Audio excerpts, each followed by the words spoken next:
describe what you saw in that last play when two Lakers were running at you and time was almost about to run? It seemed like three of them were around me at the end of the game, but I'm just grateful that I was able to kind of have my head on the swivel. I thought about for a split second forcing that 2 up to tie the basketball game. But I saw Maxi open. I saw AD kind of helping a little too much. So I tried to get into a shot pocket, and I'm glad I got it to him with enough time to at least get the shot off. I could easily be sitting in this position with a loss.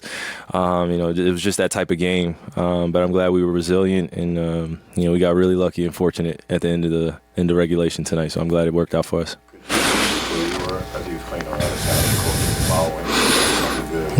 Yeah, but I also missed a few people. I had Theo right wide open underneath the rim like this. And he told me after the game he wasn't sure whether or not he was going to make it or not. He was that close. I'm like, come on, Theo, man. Come on, man. So I'm glad that it worked out for Maxi. And then, I felt like that was a redemption shot for him as well. Just he was putting a lot of pressure on himself after that turnover in San Antonio, and rightfully so. Us as hoopers and players, we really want to take care of the basketball at the end of the game and win. So I think we got a chance to do that tonight, and we came out again on top. Where did you look at that ball? I was to the left of Maxi, trying to make sure that we didn't squish him or anything like that. Because I've seen pileups like that and people get injured. So I was just trying to hold my weight up, make sure the guys weren't toppling over him. So it was fun. It was a great celebration as a team, though. I think J. Kidd was in the pile, right? I think he forgot he was a player after for a quick second, for sure. But that's the way we got to celebrate as a team because we know how hard we're working. So it feels good. The San Antonio game for Maxi, but also knowing coming at the tail end of hamstring surgery and everything this season. How do you think that adds to the emotion of a moment like that? It definitely adds a unique amount of emotions. I don't think it's just one emotion. I just think he really wants to play well. He's missed part of the season, and I think he feels how much we're pushing ourselves right now towards the end of the season right now. So just want to continue to give him confidence, and I'm still getting to know him as a person, as a hooper out there, and as long as I can look him eye to eye and communicate, then I feel like we're going to be in a good place. And tonight he made some big plays offensively and defensively. 39 minutes a night for you after missing 3 games. 39. Man, did not plan for that at all. Hey, we got the W. That's really the key to these rest of the season right now. But whatever it takes. I let the guys know before the game. Let's rock. So they know what that entails. Just put my body on the line and living with the results.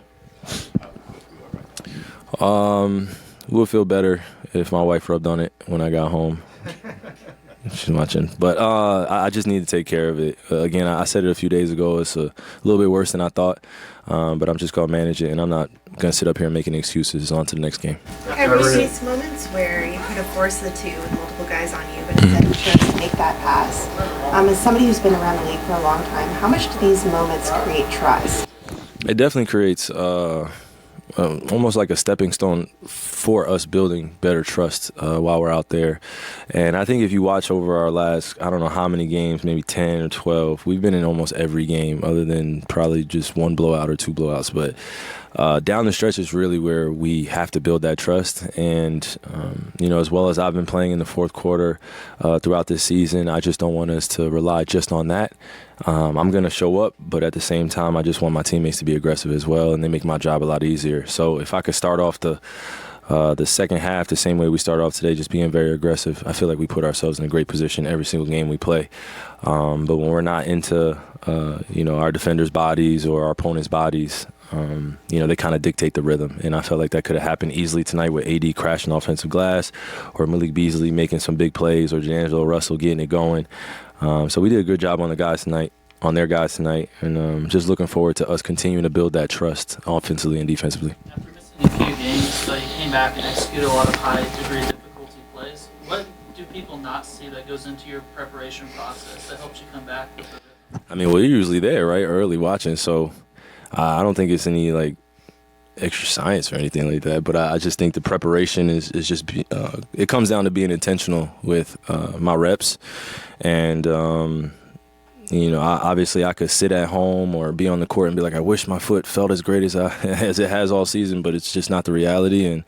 And just taking my reps out there on the floor and being efficient with the opportunities that I have. It's not like it's the first time for me that I've ever played with an injury or anything like that. So just keep pushing and keep getting rehab and recovery and do all that I can to put myself in the best position. Kyrie, the point that you made about building trust, what have you and the group tried to do to work around that, given the fact that there's been so many overlapping injuries? Again, it's just continue to feed each other confidence as best we can. Obviously, that starts internally, but just that confidence, knowing that your teammates want to see you be successful. We had some real conversations, grown-up conversations, mature conversations that I can honestly say that in my 12 years or 11 years, I haven't, on every team, we haven't had those direct conversations sometimes. And it's no comparison. It's just, we had a real group conversation that we need to get some things out. And now we're just living with the wins and losses because we're together. So I think if I answered your question the right way, it's just those conversations behind the scenes really matter for our organization. So it's been happening. Those conversations? No. How do you feel differently of making a game-winning shot or assisting a game-winning shot? Both feel great. Both feel great. Which one you like? Do I prefer? Yeah.